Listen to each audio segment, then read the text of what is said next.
ये क्या बला है? रोजाना आप अखबार खोलते हैं, उसमें लिखा होता है कि भारत की जीडीपी 8.7% को कहता है, कभी कहा जाता है कि 9% है, कोई कहते हैं, प्रधानमंत्री कहा करते थे कि हम 12% जीडीपी हम हासिल कर सकते हैं, पूर्व राष्ट्रपति अब्दुल कलाम तो कहा करते थे कि हम 14% भी कर सकते हैं। रोजाना आप जीडीपी पढ़ते हैं और आपको लगता है कि जीडीपी जितनी बढ़ेगी उतनी देश की तरक्की होगी। आप लोग सब शामिल हैं उसमें। कभी किसी ने कोशिश की जानने की जीडीपी है क्या? मैं जहां जहां गया देश में, बाहर भी, मैंने लोगों से यह सवाल पूछा कि ये जीडीपी क्या होता है। मुझे एक भी आदमी का हाथ नहीं खड़ा हुआ महसूस हुआ जो मुझे उस बात का जवाब दे सके जिसकी हमें, एक तो डेफिनेशन होती है ग्रॉस डोमेस्टिक प्रोडक्ट, ये तो हम सब जानते हैं, लेकिन इसका मतलब क्या है, आम आदमी की भाषा में जीडीपी का क्या मतलब है, ये हमें आज तक किसने नहीं समझाया। एक बार मेरी माता श्री ने मुझे कहा कि रोजाना मैं अखबार में पढ़ती हूं जीडीपी, ये क्या है, ये जीडीपी समझाओ। तब मुझे समझ आया कि असली काम तो ये है कि माता जी को मैं कैसे समझाऊं कि जीडीपी क्या चीज है।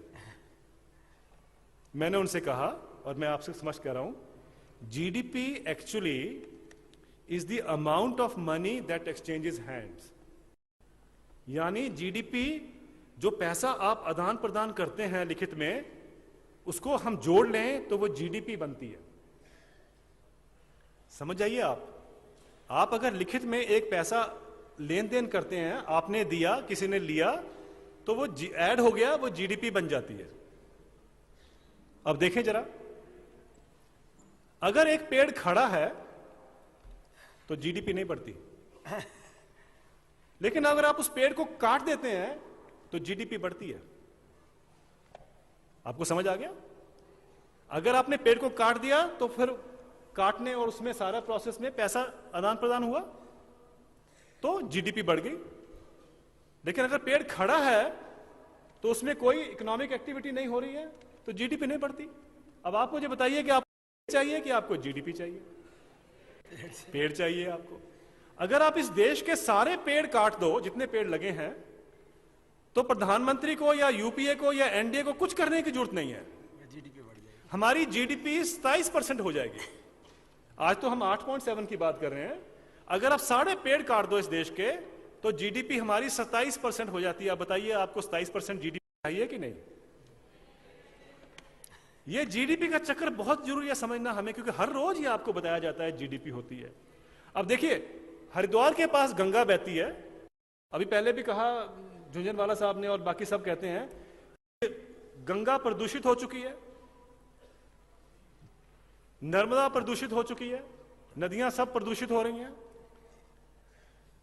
अगर आपने अपनी जीडीपी को बढ़ाना है तो नदियों को गंदा करिए तो जीडीपी बढ़ती है। अब देखें कैसे। अगर नदी साफ बह रही है तो जीडीपी नहीं बढ़ती। अगर आप नदी गंदा करते हैं तो जीडीपी 1 नहीं 2 नहीं 3 बार बढ़ती है। अब देखें 3 बार कैसे बढ़ती है। पहले तो आपने उसके आसपास ऐसे प्रौद्योग लगाए, ऐसे उद्योग लगाए जो कि प्रदूषित करते हैं उसको, नदी को, पानी को, वो जीडीपी बढ़ गई। जो उसमें से पोल्यूशन निकला, जो प्रदूषण हुआ नदी का, वो पानी में, फिर आप 1000 करोड़ रुपए का प्रोजेक्ट लेके आएंगे, ब्रिटिश डीएफआईडी दे या यूएस एड दे, कोई भी दे, 1000 करोड़ रुपए का आया प्रोजेक्ट, तो वो जीडीपी फिर बढ़ गई, 1000 करोड़ रुपए हो गए। फिर आपने और मैंने वो पानी पिया, बीमार हुए, डॉक्टर के पास गए, डॉक्टर को फीस दी, उसने फीस ली, जीडीपी फिर बढ़ गई। ये तो बढ़िया मॉडल है जीडीपी बढ़ाने का। मध्य प्रदेश के मुख्यमंत्री एक बार एक सभा में मुझे बोलते हैं, एक गोविंद जी भी थे, वहां पर उन्होंने कहा कि जब मैं तो यमुना पुत्र हूं, नर्मदा पुत्र हूं, और मैं नदी को साफ रखना चाहता हूं, लेकिन जब डेवलपमेंट की बात आती है तो मैं कंफ्यूज हो जाता हूं। मैंने उनसे कहा कंफ्यूजन की बात ही नहीं है, बड़ी सिंपल चीज है। आप अगर अपनी जीडीपी बढ़ाना चाहते हैं तो नर्मदा को गंदा करिए, तो 1 नहीं 2 नहीं 3 बार आपकी जीडीपी बढ़ जाएगी। आपको क्या रखा है बाद में क्या होता है? आप जब रिटायर होंगे या छोड़ के जाएंगे तो आप ये कह सकते हैं कि मेरा कार्ड ये है कि मध्य प्रदेश की जीडीपी को इतना बढ़ा दिया। जब आप कार लेते हैं, चाहे वो नैनो लें 2 लाख की, या आप 2 करोड़ की कार लें जो आजकल आ गई हैं, तो आपने पैसा दिया, किसी ने पैसा लिया, तो जीडीपी बढ़ गई। जब आपने कार को चलाया तो आपने पेट्रोल का उपयोग किया, वेयर एंड टियर हुआ, जीडीपी फिर बढ़ गई। कार जब आपने चलाई तो कार से प्रदूषण हुआ, आप बीमार हुए, किसी को रेस्पिरेटरी डिजीज हुई, किसी को अस्थमा हुआ, जो भी होता है, आप बीमार हुए, आप डॉक्टर के पास गए, आपने फीस दी, उसने फीस ली, फिर जीडीपी बढ़ गई। जितनी कारें आएंगी देश में उतनी जीडीपी 3 बार बढ़ जाएगी।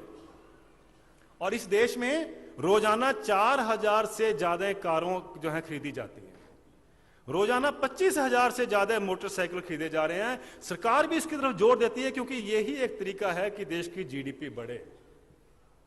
अगर आप जीडीपी को और देखना चाहते हैं तो जैसा पहले स्वामी जी ने कहा कि हमारा जीडीपी 60 लाख करोड़ कहा स्वामी जी आपने, अभी तो जी, सिर्फ 36 परिवार देश के ऐसे हैं जिनकी टोटल इकोनॉमिक वेल्थ जो है वो देश की जो जीडीपी है उसका 1/3 है।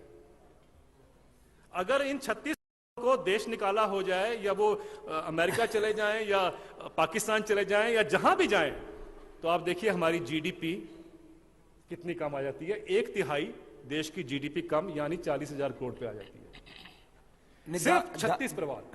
दारू पीने से भी जीडीपी बढ़ती है ना, ये और रोगी होने से भी जीडीपी बढ़ती है। बिल्कुल ठीक है स्वामी जी, उस पर अभी आप जैसे आप कह रहे हैं, अभी रशिया के जो फाइनेंस मिनिस्टर साहब हैं उनको अपना बजट पेश करना था, उनकी जीडीपी का बहुत बुरा हाल है, हमारी जीडीपी तो ग्रो कर रही है।